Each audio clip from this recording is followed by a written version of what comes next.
Welcome to another version of the Birdie Train podcast. We thought we'd just go through, recap the Masters and have a little look at the RSM Classic.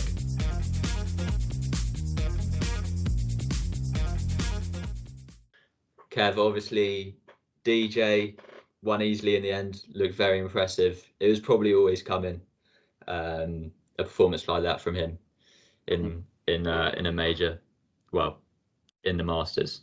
And he's been due for a long time. Definitely. So credit where credit's due for DJ. He's well and truly deserved to win in the end. I think you touched on it as well, didn't you?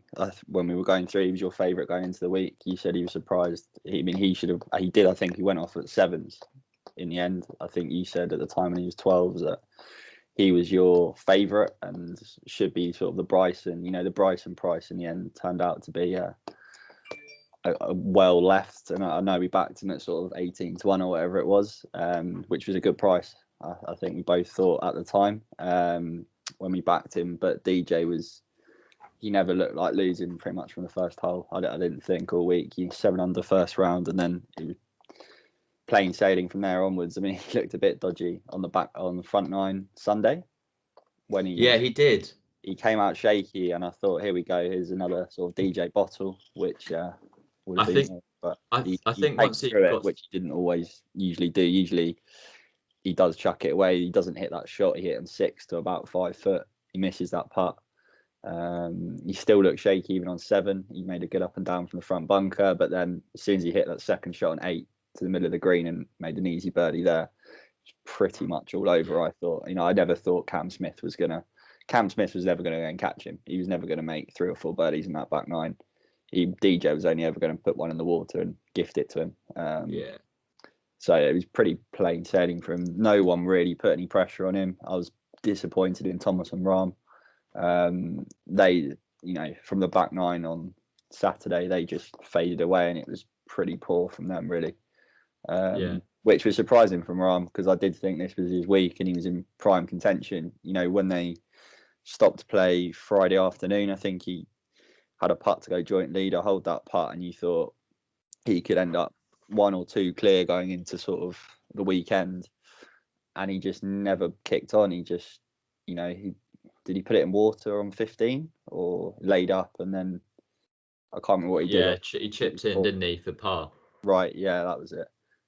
So it was weird. He just, and ever from that point onwards, he just never looked like really competing. He came out a different player on that 3rd round at the start. He's topped a 3-wood on that par 5 and made a double. It was just weird from both of them, and Thomas just sort of faded away as well, which I think they'll both be very. I think it will take them both a long time to go over that, because they were both right in it and they didn't even really push DJ. I think they'll probably, you won't be hearing from them too soon. I don't think. I would go that really. Far. Yeah, I think that will hurt Rahm. Not more so than Thomas, because Thomas has won one, but I think Rahm would have felt he had a good chance, and I think he's blown that big time. Not even to have a chance on Sunday was ridiculous, I thought. Yeah, going into Saturday, so Rahm still had a bit of his second round to finish. Rahm was favourite 7-2. Yeah. And then after he finished that round, he was joint favourite with DJ at 4-1. Mm-hmm. And that was probably a good opportunity to back DJ at that point, because Rahm didn't come out that quick at the start of his end of his second round. No. And DJ was like the favourite pretty much outside of DeChambeau going into the start of the week. So that was probably a bit of value there on DJ. But yeah, I was disappointed with Rahm. Although I think DJ's made them look worse than they actually are. They still both finished in the top 10. They still had a good week. Yeah, but I was thinking about this earlier, actually. I think we've always said when them top players are on their game, Rory is the best. I think I disagree with that. And I think DJ has taken that, because even if Rahm was at his best and even if Thomas was at his best, I don't think any of them are shooting 11 under on a weekend there. Like DJ, what he did to start that Saturday, that round 3, I think was he 4 under 3-4 or something like that. It was something ridiculous like that, and he just, from that point onwards, it was just almost a cruise. No one even got close to him, which was crazy. Yeah, but yeah, I think what I took away from it was not so much sort of obviously DJ's performance was great, but I think Rory looked really good the last 3 rounds, along with Brooks. I think it was the most vintage McIlroy performance. it was. It was like you couldn't write that. It was, but it kind of classic. It didn't make sense. I didn't understand I don't understand how we could be feeling that much pressure coming into it. There's no fans there. There wasn't that much hype around him coming into the week, and he comes out and shoots 3 over in the first round. It was just, and even if he shot level par, he would have been in that, because DJ wouldn't have probably done what he did if he had Rory behind him, like right there. I do probably agree with you on the fact that DJ, when they're all at their best, DJ probably is number 1 now. I think Rory would be second still. Yeah, I agree. Just haven't seen it from Rory in years. I can't remember the last time I saw Rory at his best. There hasn't been a tournament in years where I've thought Rory's the favourite going into that week. Yeah. Rahm did win the Memorial by quite a long way. Yeah. So he has blown away a good field. Thomas, I mean, obviously he's won a major, and like his iron play and his short game is unbelievable. His putting just lets him down a bit. And what I thought was funny was all week Sky was saying he was putting unbelievably, and I think the amount of putts I saw him miss was just ridiculous. Yeah. I'd love to see his stats for the week, but he must have been down the bottom putting, because he had so many putts to birdie, and par, and the amount he missed from 5 foot was just mental. So I'm not quite sure what they were talking about there. And then Bryson probably got what he deserved, par 67. Yeah, I don't think it was as bad as people were saying. It is very much, people are quick to jump on him. I know we thought it was quite funny as well. And like he did he created it for himself, what he said at the start of the week. You know, if he did anything other than a win, where people were going to sort of pick him out and have a go at him. What I thought was quite ironic was that he said it was a par 67, and DJ obviously won with 20 under, so it was a par 67 for DJ, which I thought was quite cool. But yeah, Bryson, he shouldn't have said what he said to start the week. He was never an 8-1 favourite. I think his game plan around there would work for him. He didn't play well all week. He clearly wasn't right. You said it to me sort of during the tournament, that he's never been a good iron player or wedge player. You've seen that since the lockdown, since he was hitting these long drives and he was hitting his wedges over the back of the green. You need to have a good iron game and wedge game, and those just weren't there. And when those are there for him, he tends to win. Those are the weeks he wins. So if he has a week where he was hitting wedges and hitting irons perfectly, then he probably would win around there. But it's just too few and far between for an 8-1 Bryson. It was just people were getting sucked in by this long driving chat, really, I thought. Yeah, it's the Masters is different to a US Open though. The US Open, you're in the rough. You just need to get up. He's already very close to the green, but you just need to get it onto the green 2-putt, you know. And that gets you a top 5. At the Masters, you need to hit it within, you know, the 5 yard circumference, a 3 yard circumference. Yeah. And otherwise, you've got a chance of 3-putting or not getting up and down or going in the bunker, whatever.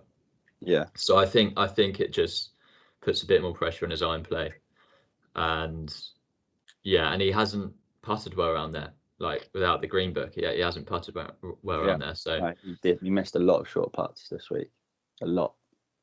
Yeah, I think that was a really bad price. Yeah, it was an awful price. I said at the time it was just sucking people in who sort of watch golf, watch the Masters, want to have a bet on it. They've heard all this chat about Bryson, and he was made out to be Tiger Woods in his prime going in there. He's never that sort of player. Yeah, he won the US Open by 6 shots, but okay, like not everyone's done that, but all the top players, you think Rory's done it, Thomas has done it, DJ's now done it in terms of running away in a major. The good players do that when they're on it. It's nothing new. It's not like if he'd done it at the USPGA, did it at the Open and done it for the last 3 majors, I probably could get 8-1, but the fact he's just won 1 major, he's not prolific winner, I wouldn't say, for how good he is. He wasn't won, that much. He's not won much as DJ. He's not won as much as Rory and all these types of players. So 8-1 was just, you look back at that now and you think how anyone backed that at the start of the week just is crazy.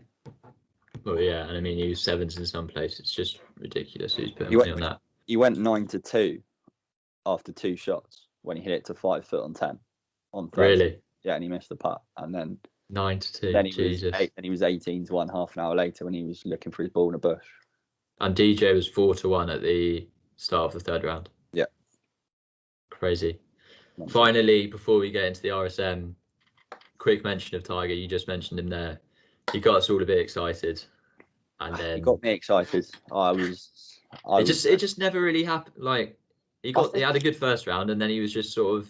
I think he was very unlucky with how it worked out with the weather. I think it's kind of an excuse for him, but with his back, he looked very fit on Thursday, and then suddenly on Friday when he came out, obviously because they had to catch up, he ended up playing 27 holes on Saturday, and like the front nine on Friday, he was playing okay. He looked fit. He just wasn't holding the putts. It wasn't a case of the back or anything like that.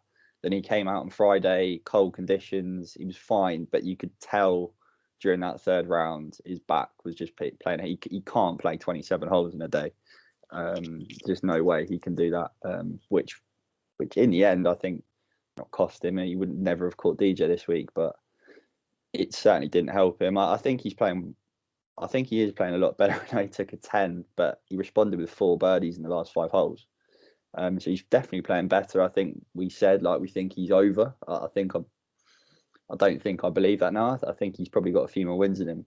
Looking at that, it's just a case of whether a week where his back doesn't play up, he's got a chance. I believe that now because the driver looked very good all week. I thought he's hitting a lot of fairways, which is usually a big no for him. So I do think he's got a couple more wins in him. Whether they're majors is another question, but I think he's definitely not done just yet. Yeah, he was swinging a lot better on Thursday, right? And then his back came into play. He was struggling to pick the ball up, and it wasn't nice to watch. No, I just think it was those 27 holes. I just think that was a major factor in it. Yeah. Right, let's go into RSM. I haven't actually looked at the odds. I don't know who's playing. So, good, isn't it? So whether or not you should listen to what I'm about to say is very much up to you. What are you going to tell us about them? If anyone's actually going to watch this after the Masters. Webb Simpson's favourite. Why don't you talk us through it, Kev? You've seen these before. I've looked at it. Well, to be fair, I've taken quite a single-minded approach to it. I just looked at sort of the last couple of years. Simpson lost in a playoff there last year. He came second, third in 2019 as well. So 10-1. He did play well last week. We were all obviously on him. And he played well last week. It was yet again, he just had a really bad Saturday, I think it was. And that was when he played 27 holes as well. He missed a lot of putts. There was probably a stretch of 5 holes in the end of his second round where he could have got right up behind the leaders, and he just missed. I think he missed an 8-footer for birdie. He just missed putts, and that's not like Simpson. 10-1. I've got 12-1 with a boost with Paddy Power. I think that is a bloody good price this week, to be honest, for someone who clearly likes the golf course. He's the best player in the field by a long, long way, in my opinion, as well. So Simpson is an absolute no-brainer for me this week. And another price that really did stand out was Rose at 40s. I thought that was a good price. He obviously had he had a pretty good week. He had a good start last week. He was sort of 7 under after 2 rounds. Thought he could push on, but he just never quite materialised for him. He missed a lot of putts. He kept going birdie, bogey, just never really sort of built that momentum. So I think 40-1 on Rose is a good price as well. Also think 28-1 on Day isn't the worst price in the world as well. Didn't have the greatest Masters last week, but he was definitely playing better in Texas, which is a good, encouraging sign. Im 18-1, or 20-1 now. I don't think that's a good price. I think he'll be sort of a bit tired after the Masters. I think that will take an effect on him as well. Hatton didn't have a great Masters, 18-1. I believe that. Fleetwood's 22-1 maybe, but I don't really like betting on him in America, if I'm honest. But yeah, Simpson for me is the best player in that field by a long way. Also Munoz. I thought Munoz played well last week at 35-1. Yeah, he didn't have already. Huh? You were probably eyeing Munoz up already, weren't you? He was one of the first names I look for. Happy that Big Seb's playing.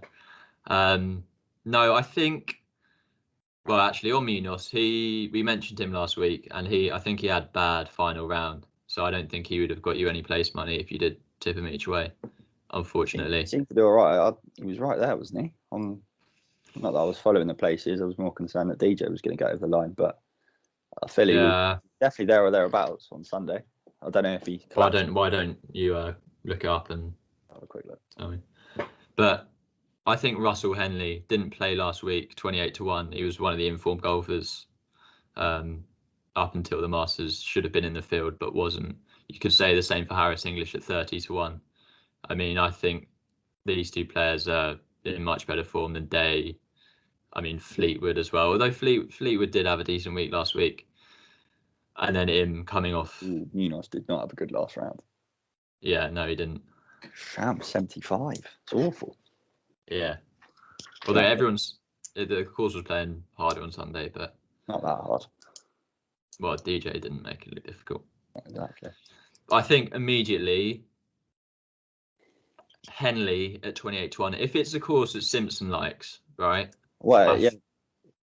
I was going to say that. I mean, I thought who I was really impressed with at the Masters was Oosthuizen. I know he likes it there, so it's a bit of a strange one. But I think 30-1 on Oosthuizen, he was playing really well. And a price I hadn't seen earlier actually was Brendan Todd 75-1. That'll be a good bet. I mean, a course that Simpson likes. They're very similar players, not in the greatest form, but definitely one to keep an eye on. I think Brendan Todd this week.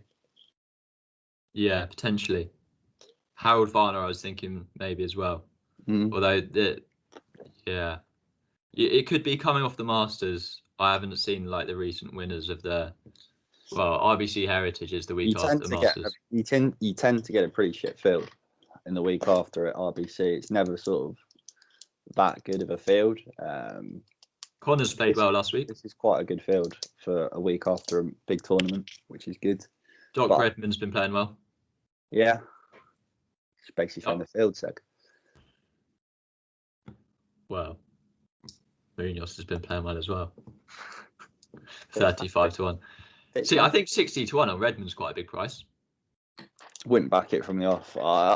In my opinion, there's only one bet this week from the off, and that's Simpson. I'd be surprised yet again. We said it last week. If he wasn't there or thereabouts, he ended up in the top 10 just quietly. Got another top 10 under his belt. I think Simpson 10-1, 12-1 with a boost. If you can get that, I think that is probably the only bet from the off this week. And then if he doesn't materialise, then have a look sort of on Thursday evening, Friday morning at some point. What about Dylan Fratelli? Smacks it miles, mate. It's not the worst price. Got the old 48-inch driver in the bag. Went on about that. It's it miles. If I had known I'd hit him that far, I'd have 100% been on him last week. I said a South African will play well as well. The Saffers love it at the Masters, don't they? Yeah. I think that could be just a play, to be honest. Any sort of just back the South Africans top 10. They'll get you a top 10. I think Redmond at 60-1, considering Brian Harman is 45-1. Brian Harman's class. Brian Harman, I don't think is. Joachim Neiman. Oh. He hasn't played in ages, has he?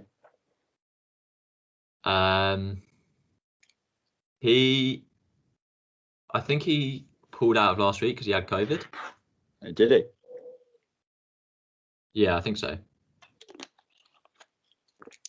So he missed the Masters because he had COVID, I think. That's not great. To be fair, I mean, the ridiculous thing is what was Tommy Fleetwood last week? 35-1 or something like that. No, at the start you could get him at 50. Really? Yeah, best price 50. I mean, 22-1 on Fleetwood it's actually a pretty good price. I just don't back him in America. I just find it hard. I just find it hard to back him in the US. I don't know why. I'd rather bet Russell Henley at 28. I'm not sure. And probably Harris English at 30-1 as well. I'd rather bet Harris English. Yeah, I agree with that. I do think Oosthuizen's a good bet though. I definitely think that. He looked good last week. Looked really solid. And if it's a Where course, did he finish? I'm not too sure where he finished. It was more just because he was playing with. I think he was playing with Bryson and Rahm. He just looked really, and if it's a course that Simpson likes, as he said, East Asian is just fairways, greens pretty consistently. So that would be a pretty decent bet, I think. 30-1 East Asian. But yeah, again, I struggle to back these type of players. I feel they're European Tour players. I struggle to back them in the PGA, in sort of PGA Tour event. I could be wrong, but I don't think East Asian's ever won a PGA Tour event. No, I'm not sure he has. I know he's won the Open, obviously, but he just wins the Leopard Creek coming up. Leopard Creek, yeah. Why is he playing this week if that's coming up? What about Sam Burns, 70-1? No, I'm not backing Sam. That's gonna get a bit of attention, 100%. Kevin Kiz, the Kiz. Tell you who played unreal last week was Kevin Na. He did quietly, didn't he? Is he playing? No, he's not playing. Oh. Because you mentioned Kiz, I thought of another Kevin. Yeah, Kevin Na. He had 39 putts in his first round, hit every single green in regulation. Yeah. He finished have you got the scoreboard up? Yeah, I do. He finished -8. -8, yeah. If he just has 32 putts, which is still shit, he's -6, -15. Still 5 behind DJ. Yeah, but it's second, is it not? Tied second with the Simpson in. Yeah, he played well. Definitely. I mean, I think we did touch on it before, but what I took away from the Masters most of all, other than sort of DJ, was McIlroy. I definitely think next time he's playing, he is an auto bet. I think. Auto bet. Yeah, he looked really good. And it's not very often I say that about Rory. I'm not his biggest fan. But yeah, I think Rory next time he plays, I don't know where that will be. It'll probably be towards the European Tour end of that season. He'll probably be playing in Dubai somewhere. So I think definitely Rory, when he's there, if he comes out at 10-1 or something like that, I'll definitely be backing that. What's happened to Brandon Grace? Just pony. It is just pony, mate. Stenson's playing as well. Keegan Bradley. He is at far. 40s. Grillo, backed him a couple of weeks ago at 33s. Well, to be fair, that's a pretty good price. I'm not sure about that. In this event? About that. Andy Sullivan. What is he doing over there? I think Grillo is a good bet there. It's like a European Tour event, this. Honestly, Webb Simpson, in the bag, honestly. Absolutely, he's playing no one. I'm not sure it's in the bag, Chris. No, it is. It is. Go up to the top of the thing. Tyrrell Hatton, he's not winning. He'll be too buzzing after coming second in the Masters. Yeah, but if you're saying this, you've got to go through 140 people, mate. Well, yeah, and I've probably got a reason why all of them won't beat Simpson. Okay, like Kevin Stadler. I mean, he's got more chance than Tommy Fleetwood. Right, I think we should end this discussion before we get Is that Mark Andrews? Some dislikes. Tommy, useless. Right, cool. Yeah, if anyone actually watches this, if anyone cares about golf now that the Masters is finished. 85 views last week, take that. Did we get 85 views? I think we didn't quite make the triple digits, but this week, I reckon. RSM Classic, bigger than the Masters. You've been hit by the dopamine, Chris. The who? The dopamine. What the hell is that? Don't worry. So yeah, if you like the video, let us know. If you don't like it, please also let us know. That's it, wasn't it? That's like to finish. Right. Cheers.